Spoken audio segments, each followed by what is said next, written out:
Supervise PhDs, a podcast series by Tara Brabazon and Steve Redhead.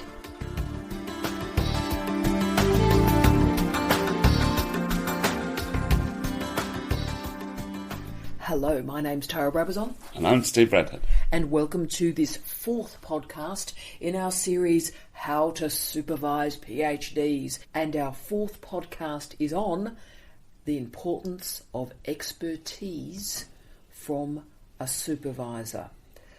Again, we've seen this problem emerge a great deal, Steve, in the last few months, particularly, I think. In emails, certainly, both of us have been receiving. And I think probably the problem, Steve, and this is the first question, so many students go for a name in a supervisor. They just go for the name. What are the risks of that strategy, do you think?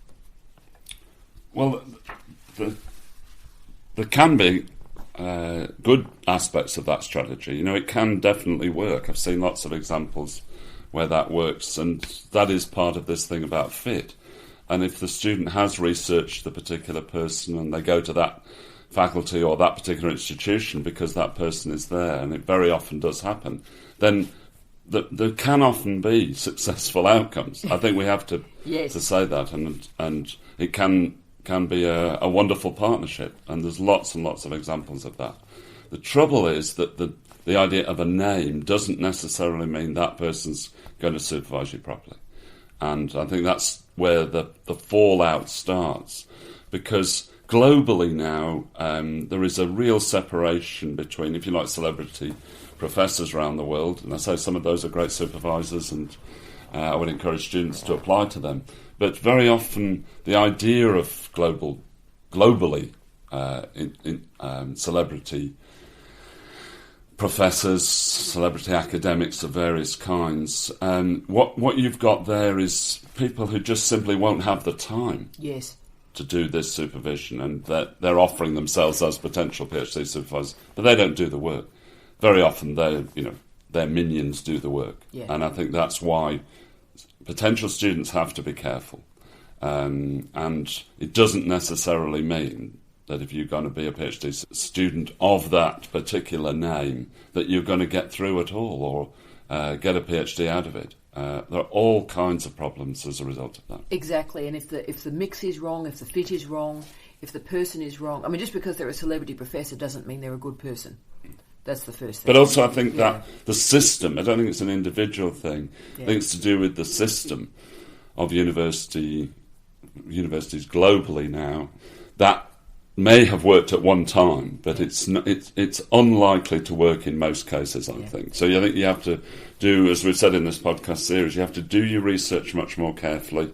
You have to learn to make that PhD supervision fit. Yeah. And can I also raise a key problem if you get this decision wrong? So if you go for a celebrity professor and things do hit the toilet, things go wrong, then always remember your PhD supervisor will write references for you for the next 30 or 40 years, the entirety of your career. So again, I don't want to overstress this, but if you get this decision wrong, then that person could make your career, but they could also destroy it. They could also write bad references for you, and their name and their views will follow you round and stop your career. And you and I have both seen that on multiple occasions as well. So that's why it really does matter. So the celebrity professors don't necessarily want their failures to be publicly known either. So be very wary. But also I think it's a reflection, the name thing is a reflection of a more general problem in academic culture, where what you've got is gatekeeping. You've got gatekeeping in journals, you've got gatekeeping in jobs, and very often the name people are the ones who have been involved in the gatekeeping. The younger academics, who are very often people who could be the best supervisors, actually, partly because of their own ambitions. They want to get on themselves, and good supervisions, completion of PhDs is part of that, and there's nothing wrong with that at all. Yeah. I think the gatekeepers are part of the problem, and if you're going to have gatekeeping in PhD supervision, the supervisors are going to benefit and the students are not. Exactly. Last question on this one. what is the value of talking to other PhD students who have been supervised by your prospective supervisor? Yeah, I think there can be value in discussion like that. I think it also depends on the sort of supervision that is being offered. I mean, I've been involved in supervision where we deliberately created clusters of PhD students around research centres. Yes. And if you're doing that, then the supervisors are talking to the students and the students are talking to each other all the time, because part of the supervision system is having sort of collective seminars or collective meetings. Yes. So they are actually talking to each other. Yes. And you're wanting that as part of the supervision. I think that can be, in my experience, that can be very productive and create all sorts of good collegial supervision. But also, even in that, you can get people talking to each other where, you perhaps in some cases weaker PhD students can be a problem in that.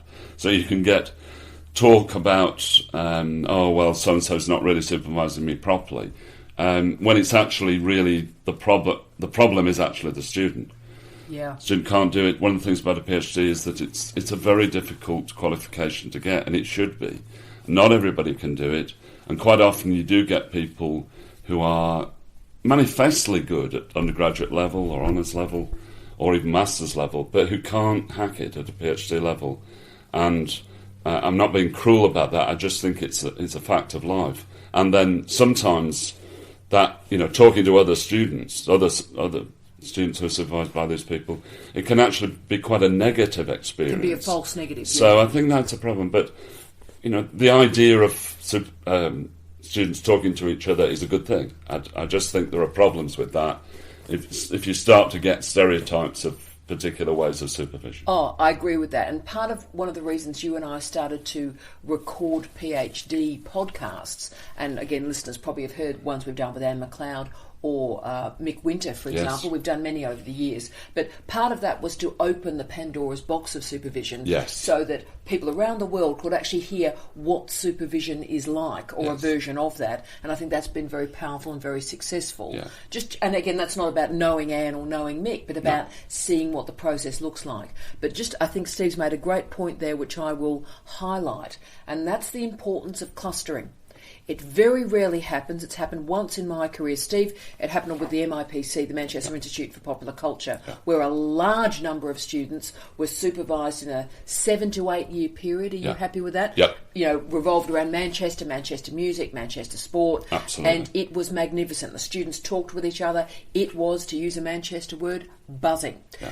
And again, a lot of people who've been listening to this podcast know that we had one of those moments, or I had one of those moments at Murdoch University between about 1997, starting with, who did we have? We had Stephen Quinn, Amanda Evans and Paul Stock for a while there, going right the way through. And we literally produced, I think, 13 completed PhDs in a 6-year period. Might have even been a 5-year period. Yeah.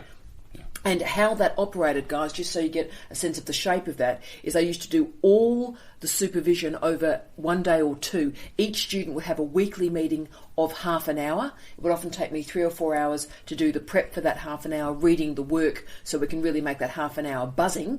But so the students would then have a meeting with me, and then have another meeting with me, then they'd go off and have a cup of coffee.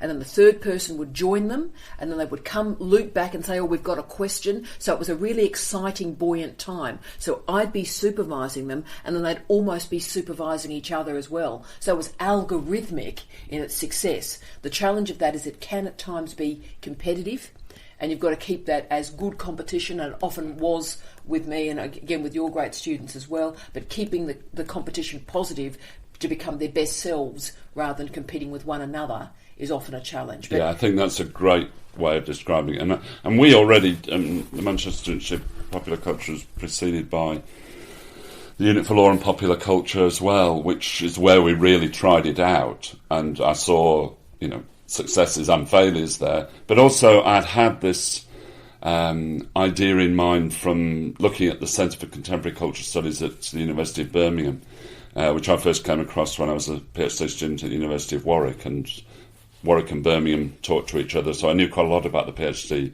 supervision and the way that Stuart Hall and co did it.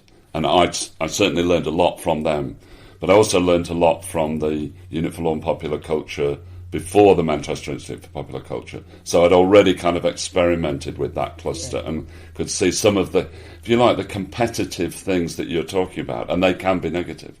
But in general, I think, when I look back on that experience of the Manchester Institute for Popular Culture as a very good one in terms of supervision, I actually learned a lot about how you do it. And in general, I think it was a great success. Yeah, so the one other thing I'd say is don't think, if a supervisor has 5 or 6 or 7 or 8 or 9 PhD students, that's a problem, because I think a lot of the regulation that's occurring is, yes, you can't have more than 4 or 5. Actually, guys, some of the most successful supervision I've ever done is when I've had, even at one point I got up to 9. Yeah, I had about 10, I think, at one time. And the thing is, you go, oh my God, but again, it's incredibly hard on the supervisor. We're spending 4 days a week reading student work, just so you know. So it's a boots and all, full commitment, full throttle, but the improvement from the students when you've got that clustering, and of course you can never predict a cluster, guys. The weirdest thing is, you've got 2 or 3, and then the 3 becomes 7, and then it's exciting. But of course you can never find the bandwagon before you're on it. But don't be frightened of a PhD supervisor that's supervising a few, because that actually can be of great advantage. Thank you for listening to this podcast titled How to Supervise PhDs. Please feel free to contact Steve or Tara at Charles Sturt University. We'd love to hear from you.